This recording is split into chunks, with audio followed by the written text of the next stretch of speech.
एक समय में सिरिपुरम नामक एक गांव में राघव और चंद्रवती नामक पति पत्नी रहते थे। उनका विराज नामक एक बेटा भी था। चंद्रवती का पति और उसका बेटा दोनों उसी गांव में काम करते थे। चंद्रवती बहुत ही कंजूस थी। उसे कभी भी पैसे खर्च करना अच्छा नहीं लगता था, इसीलिए वो घर पे सिलाई करके पैसे कमाती थी। एक दिन उसके पति और बेटा दोनों काम के लिए जाते हुए चंद्रवती के पास जाकर पैसे पूछते हैं। माँ, मुझे अपने दोस्तों के साथ बाहर जाना है, मुझे 500 रुपए दीजिए ना। चंद्रवती, मुझे भी आज 100 रुपए की जरूरत है। उन दोनों के ऐसे पूछने पर वो अंदर जाकर पैसे लेकर बाहर आती है। बेटा, ये लो 100 रुपए, और सुनिए, ये लीजिए 10 रुपए। तुम दोनों ने पूछा इसलिए इतना तो भी पैसे मैंने दिया, वरना मैं ये भी नहीं देती। तुम दोनों को पैसे बचाना सीखना होगा। ऐसे चंद्रवती उन दोनों से बात करती है। पापा, आपने देखा, मैंने माँ से 500 रुपए पूछा है, लेकिन वो मुझे 100 रुपए देकर ये कह रही है कि मुझे पैसे खर्च करना सीखना होगा। देखा आपने? बेटा, तुम्हारी माँ के बारे में तो हम जानते ही हैं। उसने हमें पैसे दिया, यही बड़ी बात है। तुम्हें तो वो कम से कम 100 रुपए दी है, मुझे देखो 10 रुपए दिया है उसने। ऐसे ही बाप बेटे दोनों हर रोज चंद्रवती के कारण किसी न किसी बात पे दुख होते थे। ऐसे कुछ दिन बीत जाते हैं। एक दिन सरला नामक एक औरत चंद्रवती के पास सिलाई करवाने जाती है। उसको कपड़ा देकर वही बैठकर चंद्रवती से बात करती रहती है। चंद्रवती के घर में तो सभी काम करते हैं, और इतना ही नहीं, ये इतनी कंजूस है कि घर कोई आए भी तो उन्हें कॉफी तक नहीं देती है। इसे सिर्फ पैसे बचाना आता है, खर्च करना नहीं। इसीलिए मुझे अपने बहन की बेटी का रिश्ता यहाँ लाकर चंद्रवती के बेटे से उसकी शादी करवानी होगी। ऐसे ही वो भी खुश रहेगी। चंद्रवती, मेरी बहन की बेटी ना बहुत पली पड़ी है और बहुत समझदार भी है। वो घर पे रहकर पैसे कमाती है, और इतना ही नहीं, मेरी बहन की बेटी ना बहुत अमीर भी है। अब उनका भी तो एक ही बेटी है। वो सोच रहे थे कि कोई अच्छे नौकरी करने वाले मर्द से उसका शादी हो जाए, और अब तुम्हारा बेटा भी तो अच्छी नौकरी ही कर रहा है, तो क्यों ना हम उन दोनों की शादी करवा दे। सरला तो कह रही है कि एक ही बेटी है और अमीर भी है, तो उनके बाद वो सारा जायदाद मेरे बेटे को ही आएगा। लग रहा है कि ये अच्छा ही होगा।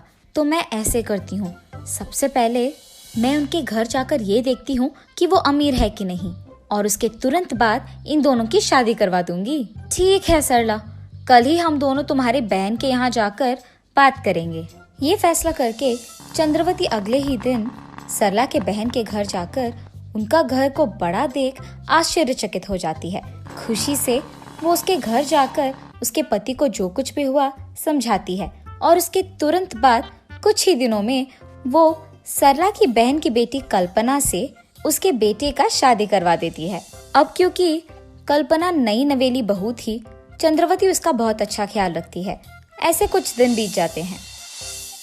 एक दिन चंद्रवती अपने बहू को रसोई घर में सब्जी काटते हुए देख उसके पास जल्दी जाती है। बाप रे कल्पना, तुम्हें इतनी सारी सब्जी काटने की क्या जरूरत थी? आज से तुम मुझे बताए बिना सब्जी मत काटो। फिलहाल तुम सिर्फ इन 4 टमाटर को काटकर खाना पकाओ, और उसमें मिर्ची पाउडर ज्यादा डालो, और बस सभी के लिए ये ठीक रहेगा। ऐसे कहकर वो उसके बहू के बगल में ही रहकर उससे सब्जी बनवाती है। इतने में बाहर से सब्जी वाले को सुनकर कल्पना बाहर जाती है। कल्पना को वहां जाते देख चंद्रवती भी उसके पीछे वही जाती है। भैया, 1 डजन केले का सब्जी दीजिए। बेटा, 1 डजन केले के सब्जी का कितना दाम है? जी, वो 60 रुपए है। बाप रे, क्या 60 रुपए? तो फिर तुम मेरे बहू को 1 डजन मत दो, 10 रुपए में जितना आएगा उतना ही दो। ऐसे कहकर वो सब्जी बेचने वाले को सिर्फ 10 रुपए देकर वहाँ से चली जाती है। इसी कारण तो सब्जी वाला कल्पना को सिर्फ 10 रुपए के सब्जी देता है। चंद्रवती के ऐसे करने के कारण कल्पना उसी के बारे में सोचते हुए गुम हो जाती है, इतना कि वो उसके पति का आना भी नहीं देखती है।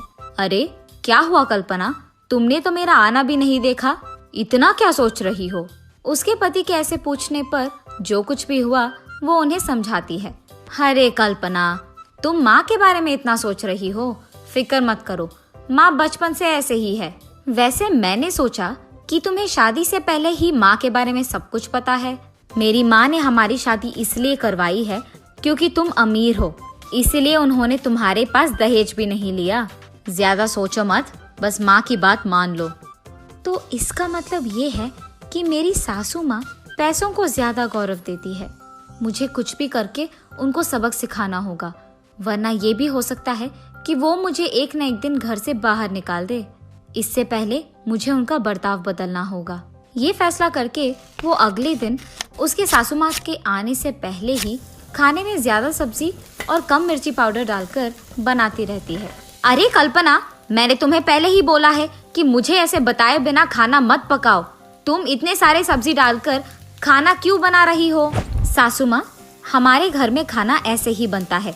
हम कम सब्जी डालकर ज्यादा मिर्ची पाउडर डालकर नहीं बनाते हैं। और तो और सब्जी जब हम खरीदते हैं तो सारे घर वालों के लिए खरीदते हैं, ऐसे 10 रुपए का सब्जी नहीं खरीदते हैं।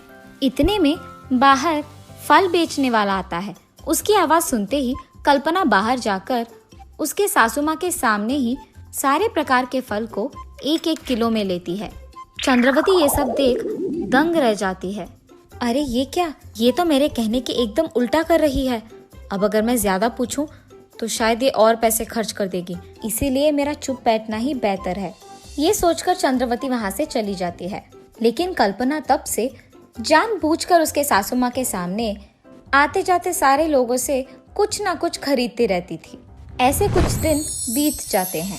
एक दिन जब कल्पना ढेर सारे सब्जियां खरीदकर घर के अंदर जा रही थी, चंद्रवती उसे देख ऐसे कहती है, ये क्या है कल्पना, रोज रोज तुम्हारा खर्चा बढ़ ही रहा है।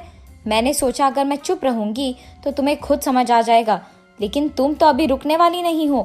अरे सासू माँ, अगर अब हम खाना ठीक से नहीं खाएंगे तो जितना पैसे हमें सब्जी खरीदने पे खर्च करना है उससे कहीं ज्यादा अस्पताल के बिल पे खर्च करना होगा। इसीलिए हमें अच्छा खाना खाकर स्वस्थ और तंदुरुस्त रहना होगा। अगर हमारी तबीयत अच्छा है तो ज्यादा पैसे कमा पाएंगे ना। सुनो कल्पना, सिर्फ स्वस्थ रहने पर हम ज्यादा पैसे नहीं खरीद पाएंगे, हमें बचत करना होगा। ऐसे ही हम ज्यादा पैसे हमारे पास रख पाएंगे। सासू माँ, मेरे पास एक विचार है, क्यों ना मैं घर पे बैठे ही एक व्यापार ना करूं? ऐसे तो मैं आपसे 4 गुना ज्यादा पैसे कमा पाऊंगी। तब आपको ये सब्जी वब्जी खरीदने में पैसे खर्च हो जाएंगे, इसकी परेशानी नहीं होगी। मगर उस व्यापार के निवेश के पैसे मैं माँ से भी ले सकती हूँ, पर अगर लूंगी तो उन्हें ही लौटाना पड़ेगा। पर अगर आप ये पैसे देंगे तो जो भी लाभ होगा सिर्फ हमें मिलेगा। बेटी, तुम कह रही हो कि इस व्यापार से हमें 4 गुना ज्यादा पैसे मिलेगा, तो फिर निवेश के पैसे अपनी माँ से लेने की क्या जरूरत है, मैं खुद तुम्हें दूंगी। ये कहकर वो पैसों की लालच में निवेश के पैसे कल्पना के हाथ में देती है। लेकिन सासू माँ, सिर्फ इतने पैसे काफी नहीं होंगे, हमें इस घर को गिरवी रख के उन पैसों को भी मिलाकर व्यापार शुरू करना होगा। चंद्रवती कल्पना के ऐसे कहने पर आगे पीछे सोचे बिना, उसके पति और बेटे को भी बताए बिना घर को गिरवी रख के आए हुए पैसों को कल्पना के हाथों में देती है। ये होकर 1 साल बीत जाता है। उसके बावजूद कल्पना कोई भी पैसे चंद्रवती को लाकर नहीं देती है। ये देख चंद्रवती परेशान हो जाती है। चंद्रवती कल्पना के पास जाकर उसके पैसे पूछती है। हाँ सासू माँ, आपने मुझे पैसे कब दिया, और आप मुझे भला देंगी भी क्यों? कल्पना के मुंह से ये बातें सुनकर चंद्रवती चौंक जाती है और उसके बेटे विराज को जाकर जो कुछ भी हुआ बताती है। माँ, आप फिक्र मत करो, मैं अपनी बीवी के पास जाकर ये पता करूंगा कि उसने आपके पैसे क्यों नहीं लौटाए। उसके माँ से ये कहकर विराज उसके कमरे में जाकर सोच में पड़ जाता है। मेरी माँ अगर इतना दुखी है तो इसका मतलब यही है कि मेरी बीवी ने उनसे पैसे लिया ही होगा। लेकिन मेरी बीवी तो अमीर है, वो माँ से भला पैसे क्यों लेगी? कल्पना से पूछकर भी कोई फायदा नहीं है, इसलिए मुझे ही उसके बारे में सच पता करना होगा। ये फैसला करके वो शहर में रह रहे उसके बीवी के रिश्तेदारों के पास जाकर सच का पता लगाता है। तब उसे ये पता चलता है कि उसकी बीवी अमीर ही नहीं है। कल्पना के माँ बाप ने उसकी माँ चंद्रवती से झूठ कहा था। ये सुनकर विराज दंग रह जाता है और घर आते ही उसके माँ के सामने ही कल्पना का सच पूरा बाहर निकाल देता है। क्या तुम अमीर नहीं हो? देखो कल्पना, तुम अमीर नहीं हो ठीक है, लेकिन तुमने मेरे पास जो पैसे लिया है वो तो लौटा दो। सासू माँ, मुझे माफ कीजिए। जो पैसे आपने निवेश के लिए दिया था उससे मैंने व्यापार शुरू तो किया, लेकिन मुझे नुकसान भुगतना पड़ा और अब मेरे पास कोई पैसे नहीं है। मुझे पता नहीं चल रहा था कि आपको मैं ये कैसे बताऊं, इसीलिए मैंने झूठ कह दिया कि आपने मुझे पैसे ही नहीं दिया। कल्पना की इन सारी बातें सुनकर चंद्रवती आश्चर्यचकित हो जाती है और इसी बारे में सोच सोच कर वो बीमार पड़ जाती है। चंद्रवती को ऐसे देख विराज अस्पताल से डॉक्टर घर लेके आता है और वो डॉक्टर चंद्रवती का जांच पड़ताल करके यही बताता है कि उन्हें अच्छी पोषक आहार खाना है और समय पर दवाई भी लेना है। सिर्फ और सिर्फ तब वो ठीक हो सकती है। डॉक्टर के ऐसे कहने पर विराज हर रोज आए हुए पैसों से उसकी माँ की दवाइयाँ खरीद कर, उनके लिए सारे प्रकार के फल खरीद कर उन्हें खिलाते हुए, उनकी देखभाल करते हुए उनके पास ही रहता है। ऐसे कुछ दिन बीत जाते हैं। एक दिन चंद्रवती उसके बेटे को दवाइयों के लिए पैसे खर्च करना देख बहुत निराश होती है। उसको ऐसे निराश देख विराज उनके पास जाकर ऐसे पूछता है, माँ, आप अब भी पैसों के बारे में सोच रही हैं? नहीं बेटा, मैं अपनी सेहत को खराब करके तुमसे ऐसे पैसे खर्च करवा रही हूँ। माँ, मुझे इन पैसों से बढ़कर आपका सेहत है। आप पहले इस सब का चिंता छोड़कर खुश रहिए। आप सिर्फ ठीक से खाना खाइए और स्वस्थ रहिए। कम से कम अब तो पैसों का चिंता करना छोड़ दीजिए। माँ, तुम सही कह रहे हो बेटा। जब मेरे पास पैसे थे मैंने उन्हें कभी खर्च नहीं किया और मैंने बहुत कंजूसी किया है, और आज जब मेरा सेहत खराब हो गया है मैं अब भी पैसे खर्च नहीं कर पा रही हूँ क्योंकि मेरे पास कुछ बचे ही नहीं हैं। पैसों के कारण ही मैंने अपना सेहत बिगाड़ दिया है। अगर अब भी मैंने अपना बर्ताव नहीं बदला तो मैं हमेशा पछताऊंगी। तुम सबको भी मेरे कंजूसी के कारण बहुत भुगतना पड़ा, उसके लिए मुझे माफ कर दो बेटा। मैं आइंदा ऐसे कभी नहीं करूंगी। उसकी ये सारी बातें कल्पना वहीं रहकर सुनती है।